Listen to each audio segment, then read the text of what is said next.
How's it going, everybody? The Cheatin' Lefty here, and I apologize, the audio quality will be a little bit worse than usual as I'm just getting over a cold.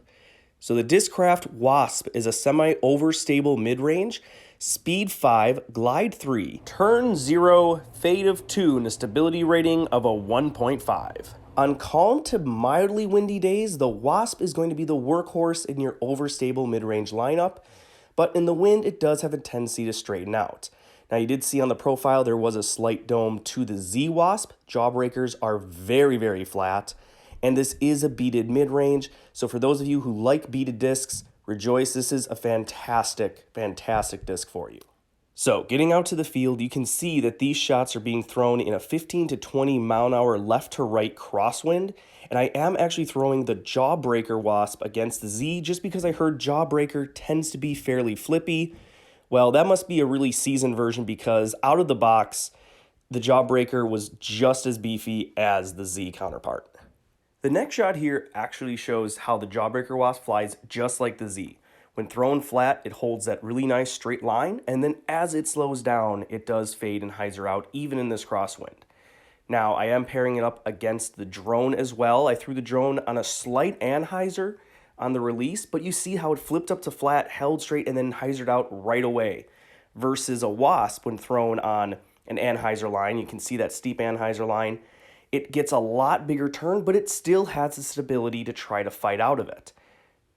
Again with the Jawbreaker, showing how it's the same as the Z. That was an even steeper anhyzer line, but it still has enough stability to flatten itself out and come back before it hits the ground.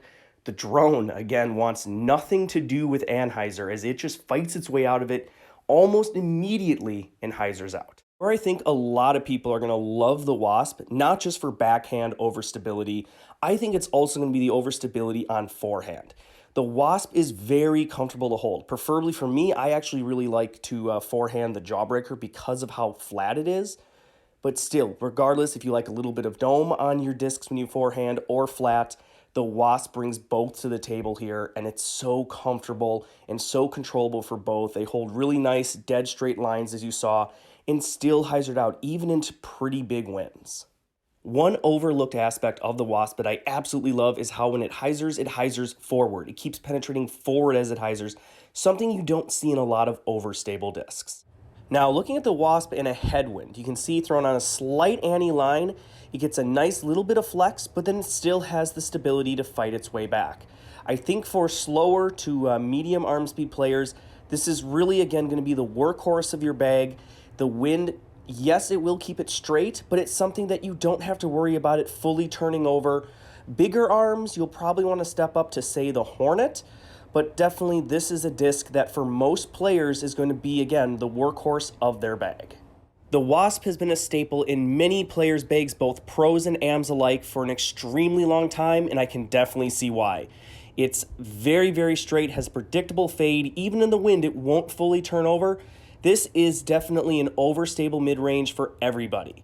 So once you're done watching this video, be sure to go visit discraft.com and pick up yours.